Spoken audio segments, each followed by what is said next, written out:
عباس کیارستمی، هنرمند بزرگ و از دست رفته کشورمون، یه جا توی یکی از ویدیوهایی که ازش ضبط شده بود داشت در مورد بچه‌ها حرف میزد. یکی از ویژگی‌های جالبی که در مورد بچه‌ها میگفت این بود که بچه‌ها درست میکنن که خراب کنن، برعکس ما بزرگترها که درست میکنیم که نگه داریم و این اجازه رو به طبیعت میدیم که یواش یواش خرابش کنه و بعد میشینیم حسرتشو میخوریم. داشتم به این فکر میکردم که دانشمندا هم یه همچین ویژگی دارن. البته اون دانشمندای اصیل و دهاتی، همونایی که شب و روزشون رو صرف دغدغه علمشون میکنن، نه اونایی که اسیر چارچوبای آکادمیک میشن و نمیتونن دست از دستاوردهای ریز و درشتشون بردارن. با این ملاک معیار یکی از بچه ترین دانشمندایی که من میشناسم آقای نیلز بور هستش. ایشون اولین قدمش خراب کردن فیزیک کلاسیک بود و بعدش سرپرستی یه عده دانشمند دیگر رو پذیرفت و با کمک اونا شروع کرد به ساختن سنگ بنای مکانیک کوانتومی. اینجوری بود که اول دید خودش و بعد نگاه بشر به جهان اطراف رو تغییر داد.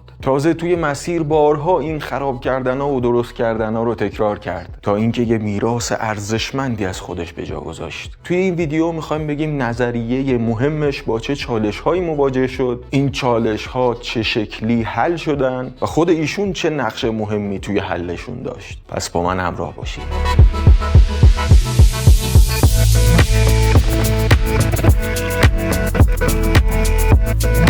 درود به همتون و ماچ به کلتون. رامون هستم با 0 به جای او. به کوانتا ویژن خوش اومدین. اینجا ادامه ویدیوهای پلیلیست کوانتومه. تو ویدیوی قبلی که مربوط به معرفی آقای نیلز بور و کار بزرگش بود، دیدیم که یه غازی اومده بود توی خونه و ملت نمیدونستن چطوری اینو بردارن ببرن بیرون. البته مکانیک کوانتومی رو به غاز تشبیه کردیم و دیدیم که چطور یه بچه دهاتی به اسم آقای نیلز بور اومد هم غازه رو نجات داد، هم جامعه علمی رو از معضلی که گیرش افتاده بود نجات داد و همه رو نجات داد دیگه. دیدیم که برخلاف جامعه علمی اون موقع ایشون اصلا هیچ ارق ملی آلمانی و انگلیسی و اینایی نداشت و تمام تمرکزش رو هم رو معضل غیر قابل حل کوانتوم نذاشته بود، بلکه هر چیزی جلوی راهش میرسید مطالعه میکرد و اتفاقا از همون چیزا راه حل رو پیدا کرد. راجع به مدل سیاره‌ای رادرفورد حرف زدیم و اینکه چطور نیلز بور اون رو با کوانتاهای انرژی پلانک و فوتونهای نور انیشتین ترکیب کرد و با استفاده از چند تا فرمول ریاضی خیلی ساده که قبلا کشف شده بود و مربوط به انرژی‌های مداری اتم هیدروژن بود، نظریه اتمی نبوغامیز خودش رو به جهان هدیه داد. نظریه اتمی نظریه اتمی نبوغامیز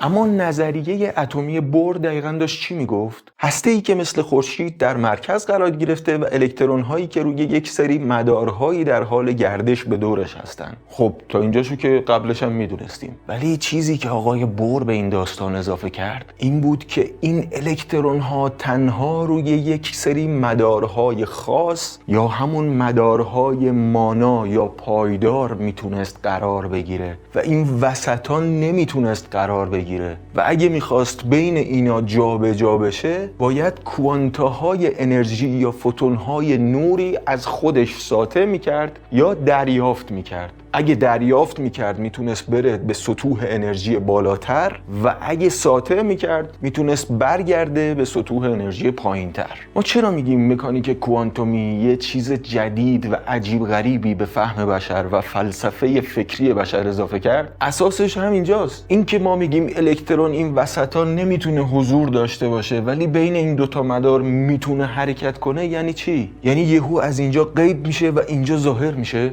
تقریبا یه همچین چیزی. همین شد مبنای مفهوم تونل زنی در کوانتوم که بعداً حتما راجبش یه ویدیو خواهیم داشت. تونل زنی در فضا و زمان، همون چیزی که در آینده قراره باعث اختراع پورتال بشه.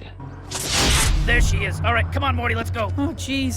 Okay. فکرشو بکن یهو اینجا غیب بشی رو کره ماه ظاهر بشی. Oh, man, what What is this place? It's Dimension 35C. وقتی قراره بری نون بگیری بیای دیگه لازم نیست شالو کلا کنی، همینجا یه پورتال میزنی، تو نونبایی ظاهر میشی، نونو میگیری میزنی ظاهر میشی، اینجا تموم میشه میره. My interdimensional portal device. It's got no charge left, Morty. It's got no charge left. Oh, jeez, Rick, that's not good.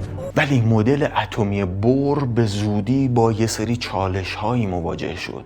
ملت شروع کرده بودن با دقت خیلی زیادی طیف تابشی اتم هیدروژن رو توی آزمایشگاه‌ها اندازه می‌گرفتن و متوجه شدن که این طیف‌های تابشی فقط محدود به این مقدارها نمیشه، بلکه انگار این وسط‌ها هم یه سری مدارهای دیگه‌ای وجود داره که البته دور و بر همون مدار اصلی هستن و فاصله زیادی ندارن، ولی انرژی‌ها فقط منحصر به اون اندازه‌هایی که مدل بور پیش بینی کرده بود نمیشد. اگه با مطالب علمی مخصوصاً به زبون ساده و خودمونی حال میکنین و تا الان کانال کوانتا ویژن رو دنبال نکردین، سابسکرایب رو بزنین، لایک و کامنت هم فراموش نشه لطفاً. اینجا بود که یه دانشمند و معلم کارکشته به اسم آقای آرنولد زومرفلد وارد ماجرا شد. یک معلم فیزیک دلسوز و نظریه پرداز خفن که چند تا از مهمترین دانشمندا از جمله همین بنیانگذاران کوانتوم سر کلاساش نشسته بودن.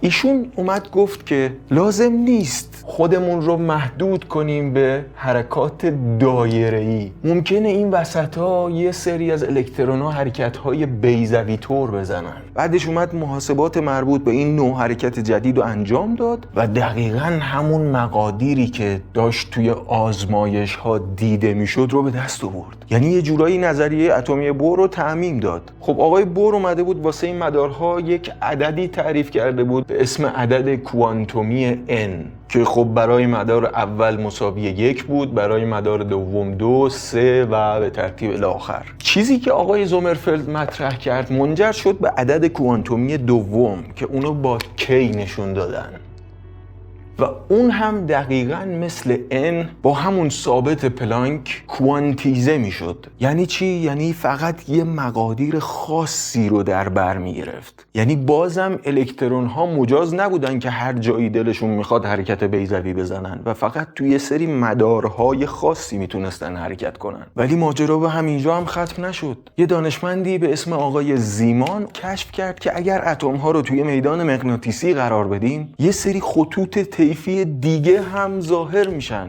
یعنی علاوه بر این جاهایی که قبلا دیده بودیم، الکترون ها انگار تحت تاثیر میدان مغناطیسی یه سری جاهای دیگه هم میتونن حضور داشته باشن.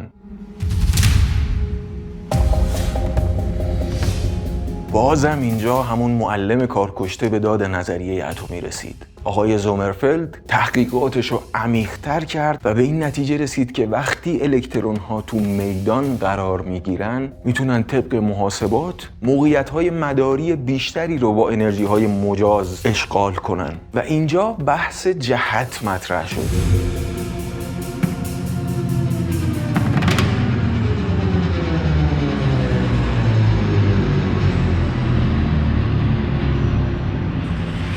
اینجا بود که یه عدد کوانتومی سومی معرفی شد به اسم m. این m مربوط به جهت مدارها بود و ربط مستقیمی داشت به این عدد اول. مثلا اگه الکترون تو مدار اول بود و تحت تاثیر میدان مغناطیسی قرار می گرفت میتونست تو 3 تا موقعیت قرار بگیره که آقای زومرفلد اومد اسم اینا رو گذاشت m مساوی 0، -1 و -1.